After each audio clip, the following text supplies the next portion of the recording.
మహాగణాధిపతియే నమః. శ్రీమాత్రే నమః. మాచిరాజ్ భక్తి ప్రేక్షకులందరికీ నమస్కారం. మార్చి 21 తేదీ నుంచి మార్చి 31 తేదీ వరకు మేషాది ద్వాదశ రాశులకి రాశి ఫలితాలు ఏ విధంగా ఉంటాయో, ఈ 11 రోజుల్లో గూడా ఏ గ్రహాలు యోగిస్తున్నాయో, ఏ గ్రహాలు యోగించట్లేదో, యోగించే గ్రహాలిచ్చే ఫలితాలు రెట్టింపు జేసుకోటానికి, యోగించని గ్రహాలిచ్చే వ్యతిరేక ఫలితాలు తగ్గింపజేసుకోటానికి ద్వాదశ రాశుల వాళ్ళు ఎటువంటి పరిహారాలు చేసుకోవాలో, ఏ దేవాలయ దర్శనం చేసుకోవాలో, ఏ స్తోత్రాలు చదువుకోవాలో, ఏ మంత్రాలు జపించుకోవాలో, ఎటువంటి దానాలు ఇచ్చుకోవాలో, ఈ 11 రోజుల్లో ద్వాదశ రాశుల వాళ్ళ ఫలితాలు, భవిష్యత్తు ఏ విధంగా ఉండబోతుందో ఈ వీడియోలో మనం తెలుసుకుందాం. తదుపరి కర్కాటక రాశి.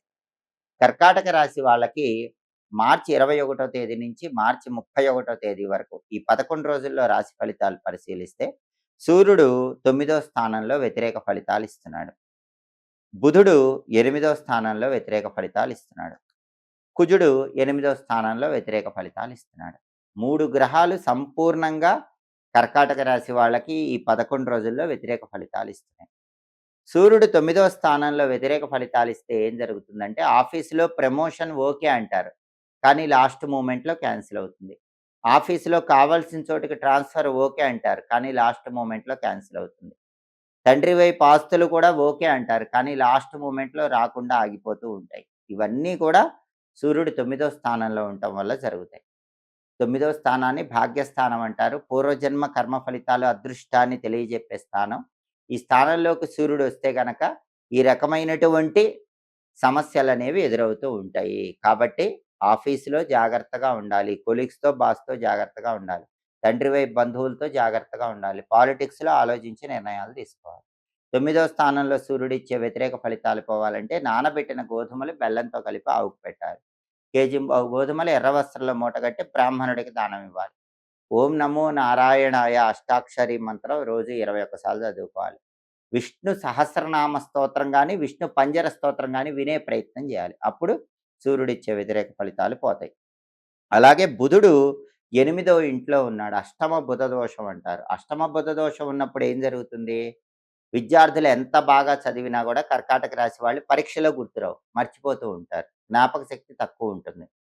లేకపోతే చదివిన చదువుకు తగ్గట్లుగా మార్కులు రాకుండా తక్కువ మార్కులు వచ్చే అవకాశం ఉంటుంది.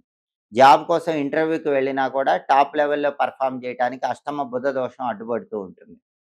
వ్యాపార పరంగా కూడా ఒడిదుడుకులు ఎక్కువ ఉంటాయి. రావాల్సిన లాభం రాదు. అష్టమ బుధుడు 8వ స్థానంలో బుధుడి వల్ల ఈ రకమైన ఫలితాలు ఉంటాయి. అలా జరగకుండా ఉండాలంటే అష్టమ బుధ దోషం పోవాలంటే నానబెట్టిన పెసలు ఆవుకు తినిపించాలి. కేజింబావు పెసలు ఆకుపచ్చ వస్త్రంలో మూటగట్టి బ్రాహ్మణుడికి దానం ఇవ్వాలి. అలాగే గణపతి ఆలయ దర్శనం చేయాలి. గం క్షిప్ర ప్రసాదనాయ నమః అనే మంత్రం రోజు 21 సార్లు చదువుకోవాలి. సంకటనాశక గణేష స్తోత్రం చాంటింగ్ వినాలి. అప్పుడు బుధుడు 8వ ఇంట్లో ఇచ్చే వ్యతిరేక ఫలితాలు పోతాయి. అలాగే కుజుడు కూడా 8వ ఇంట్లో వ్యతిరేకంగా ఉన్నాడు. అష్టమ కుజదోషం ఉండటం వల్ల కర్కాటక రాశి వాళ్ళకి యాక్సిడెంట్స్ అయ్యే అవకాశం ఎక్కువగా ఉంది. కాబట్టి బండి మీద వెళ్తున్నా, కారులో వెళ్తున్నా వెల్లుల్లిపాయ దగ్గర ఉంచుకోండి. యాక్సిడెంట్స్ అవ్వకుండా ప్రత్యేకమైన జాగ్రత్తలు తీసుకోవటం మంచిది. రియల్ ఎస్టేట్‌లో కూడా అంతంత మాత్రంగానే ఉంటుంది. అప్పులయ్యే అవకాశం ఉంది. సాధ్యమైనంత వరకు అప్పులకు దూరంగా ఉండే ప్రయత్నం చేయటం కర్కాటక రాశి వాళ్ళకి అవసరం. అష్టమ కుజదోషం ఉంది. బ్రదర్స్‌తో కూడా జాగ్రత్తగా వ్యవహరించండి. ఈ అష్టమ కుజదోషం నుంచి బయటపడాలంటే నరసింహస్వామి ఆలయ దర్శనం చేయాలి. ఓం నమో నారసింహాయ మంత్రం రోజు 21 సార్లు చదవాలి. లక్ష్మీ నృసింహ కరావలంబ స్తోత్రం చాంటింగ్ వినాలి. అప్పుడు అష్టమ కుజదోషం తొలగిపోతుంది. అలాగే కర్కాటక రాశి వాళ్ళకి శుక్రుడు 9, 10 స్థానాల్లో ఉన్నాడు. మొదటి 5 రోజులు 9వ సంచారం బ్రహ్మాండంగా యోగిస్తున్నాడు. తర్వాత 6 రోజులు 10వ సంచారం వ్యతిరేకంగా ఉన్నాడు. 21 తేదీ నుంచి 25 తేదీ మధ్యలో ఆకస్మికంగా కర్కాటక రాశి వాళ్ళకి డబ్బొచ్చే యోగం ఉంది. అలాగే 21 తేదీ నుంచి 25 తేదీ మధ్యలో భార్యాభర్తల మధ్య అన్యోన్యత పెరుగుతుంది. టెక్స్టైల్, లేడీస్ ఎంపోరియం, బొటిక్ లాంటి వ్యాపారాల్లో కూడా బలం అనేటటువంటిది పెరిగి మంచి లాభాలొస్తాయి. అయితే 26 నుంచి 31 మధ్యలో మాత్రం 10వ ఇంట్లో శుక్రుడి వల్ల జాబ్ టెన్షన్ ఉంటుంది. ఒక్కోసారి జాబ్ వదిలేయాల్సిన పరిస్థితి వస్తుంది. అలా జరగకుండా 26వ తేదీ నుంచి 31 తేదీ మధ్యలో నానబెట్టిన అలసందలు బొబ్బర్లు ఆవుకు పెట్టాలి.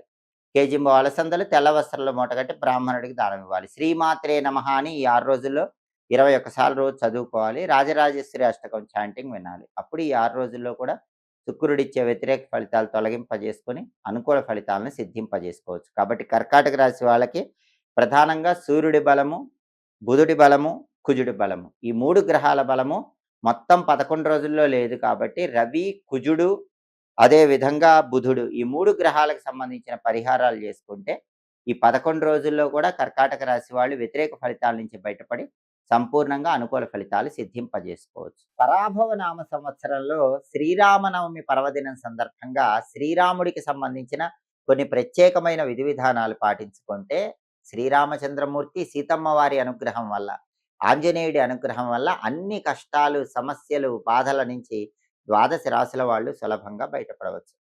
కలియుగంలో ఎటువంటి కష్టాలున్నా సరే, ఆ కష్టాలన్నీ పోగొట్టే ఒక అద్భుతమైన మంత్రం ఉంది. ఆ మంత్రం ఏంటంటే, ఓం రామ్ రామ్ రామ్ రామ్, రామ్ రామ్ రామ్ రామ్, మమ విపదం నాశయ స్వాహ. ఇది మంత్రం. ఈ మంత్రాన్ని తీవ్రమైన కష్టాలున్నప్పుడు శ్రీరామనవమి రోజు వీలైనన్ని సార్లు పఠించినట్లయితే ఆ తీవ్రమైన కష్టాల నుంచి చాలా సులభంగా బయటపడవచ్చు. శ్రీరామచంద్రమూర్తి అనుగ్రహం వల్ల సమస్త శుభ ఫలితాలను సిద్ధింపజేసుకోవచ్చు. శ్రీరామనవమి పర్వదినం రోజు ఎవరైనా సరే సీతారాముల చిత్రపటాన్ని కానీ, రామ పట్టాభిషేక చిత్రపటాన్ని కానీ పూజా మందిరంలో ఏర్పాటు చేసుకొని దీపారాధన చేసి రకరకాల పుష్పాలతో పూజ చేసి వడపప్పు, పానకం నైవేద్యంగా సమర్పించటం, రామ రక్షా స్తోత్రాన్ని పఠించడం ద్వారా సంవత్సరం పాటు సీతారాముల సంపూర్ణమైన అనుగ్రహానికి ప్రతి ఒక్కరూ సులభంగా పాత్రలు కావచ్చు. శ్రీరామనవమి రోజు ఎవరైతే రామరక్షా స్తోత్రాన్ని చదువుతారో లేదా కనీసం వింటారో వాళ్ళు సంవత్సరం పాటు శ్రీరామచంద్రమూర్తి అనుగ్రహం వల్ల అన్ని కష్టాలు, బాధలు, సమస్యల నుంచి సులభంగా బయటపడవచ్చు. అలాగే పెళ్లి కావలసిన వాళ్ళు ఎవరైనా సరే ఎన్ని ప్రయత్నాలు చేస్తున్నా పెళ్లిళ్ళు ఆలస్యం అవుతూ ఉంటే శ్రీరామనవమి రోజు సీతారాముల కళ్యాణాన్ని దేవాలయంలో దర్శనం చేసుకొని ఆ కళ్యాణం అక్షింతలు శిరస్సున ధరించండి. తప్పకుండా త్వరలోనే మనస్సుకు నచ్చిన వ్యక్తిని జీవిత భాగస్వామిగా పొందవచ్చు. అలాగే శ్రీరామనవమి పర్వదినం సందర్భంగా గారుడీ పరావిద్య మంత్రం అని ఒక ప్రత్యేకమైన మంత్రాన్ని గరుడ పురాణంలో చెప్పారు. ఆ మంత్రాన్ని ఎవరైనా ఉదయం 10 గంటల సమయంలో 108 సార్లు లేదా 54 సార్లు లేదా 21 సార్లు చదివితే ఇంట్లో ఎవరికి అపమృత్యు దోషాలున్నా అవన్నీ తొలగిపోతాయి. దీర్ఘాయుర్దాయం కలుగుతుంది.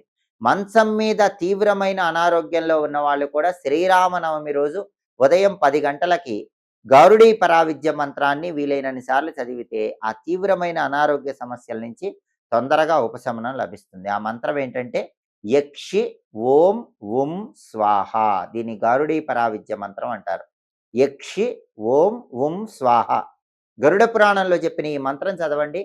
భయంకరమైన తీవ్రమైన అనారోగ్య సమస్యల నుంచి శ్రీరామనవమి రోజు ప్రతి ఒక్కరూ సులభంగా బయటపడండి. అలాగే శ్రీరామనవమి పర్వదినం సందర్భంగా రకరకాలైనటువంటి పసుపచ్చటి పుష్పాలతో సీతారాములను పూజించడం ద్వారా అద్భుతంగా సీతారాముల సంపూర్ణమైన అనుగ్రహానికి ప్రతి ఒక్కరూ సులభంగా పాత్రలు కావచ్చు. అలాగే ఎప్పటికప్పుడు జ్యోతిష శాస్త్ర పరంగా దినఫలాలు, సంవత్సర ఫలాలు, మాస ఫలాలు, ఖగోళంలో గ్రహాల సంచారంలో వచ్చే మార్పుల వల్ల కలిగే ఫలితాలు ఇవన్నీ తెలుసుకోవాలంటే మాచిరాజు భక్తి ఛానల్ తప్పకుండా చూడండి. మా వీడియోస్ మీకు నచ్చినట్లయితే మా ఛానల్ లైక్ చేయండి, కామెంట్ చేయండి. మా ఛానల్ వీడియోస్ 10 మంది మిత్రులకు షేర్ చేయండి. మా ఛానల్ సబ్స్క్రైబ్ చేసుకోండి. పక్కనున్న బెల్ సింబల్ నొక్కటం మాత్రం మర్చిపోకండి. సర్వే జనాః సుఖినో భవంతు. స్వస్తి.